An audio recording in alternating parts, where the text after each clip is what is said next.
Good evening, guys. My name is Antonio. I'd like to point out something from my friend Jeff. And he said that we're pretty much against racial diversity. And what we're trying to argue is that we should ignore and ban racial consideration from application. So we know that diversity is important. We just don't think that racial consideration should be a factor in applying.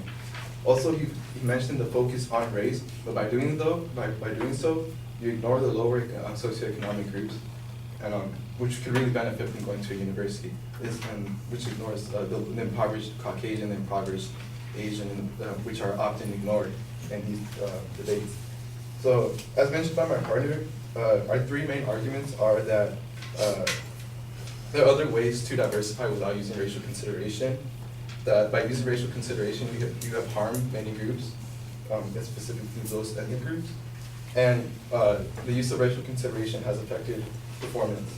And so to begin with, there are other ways to diversify universities.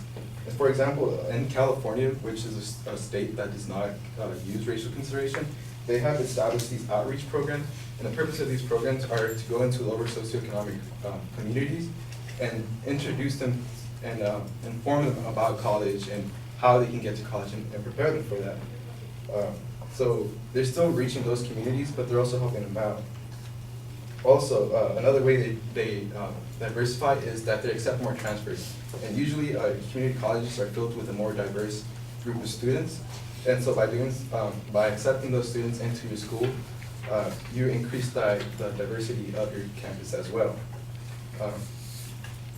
So according to the LA Times, a lot of schools have also changed their admission process. And what they're doing is they're putting a great weight on the resilience and hardship. So, for example, when we apply to universities, they often ask you for your personal essay, and they ask you about stuff you overcame. They put more importance on that, and that in turn shows that your resilience and your ability to overcome stuff, not just based on your race.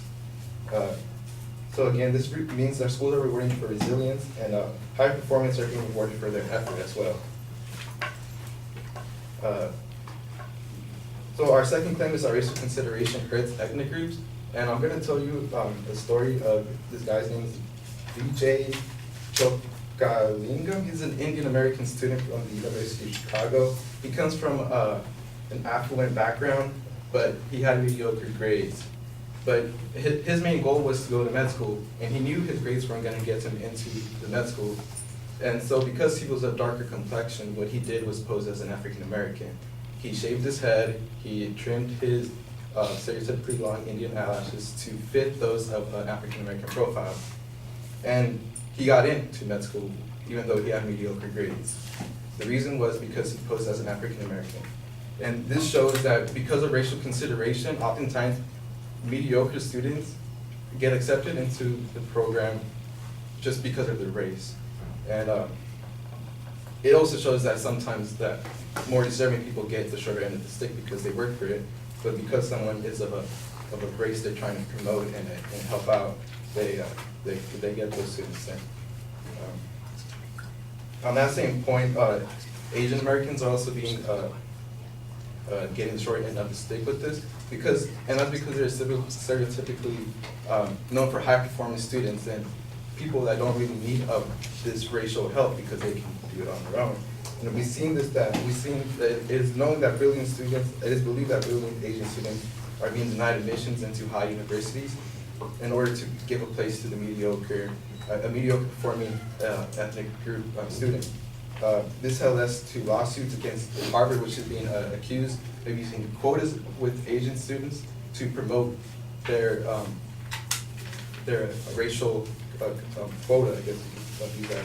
And that was by the U.S. News. And lastly, our third point is it talks about how affirmative racial consideration has affected the performance of students. And as mentioned again, UC schools have implemented these outreach programs, and they mention that their main purpose is not so much a recruitment process, but to ensure that the students are get into a college. And what they do is that provide help with SAT and ACT testing. They provide college visits, and just college counseling. They tell you how you can afford a college and just help you get into a college. So, and that in return has led to students being more prepared to go into a college background. As mentioned, for sometimes a more mediocre performing student gets in place of a Caucasian student or not one of racial background.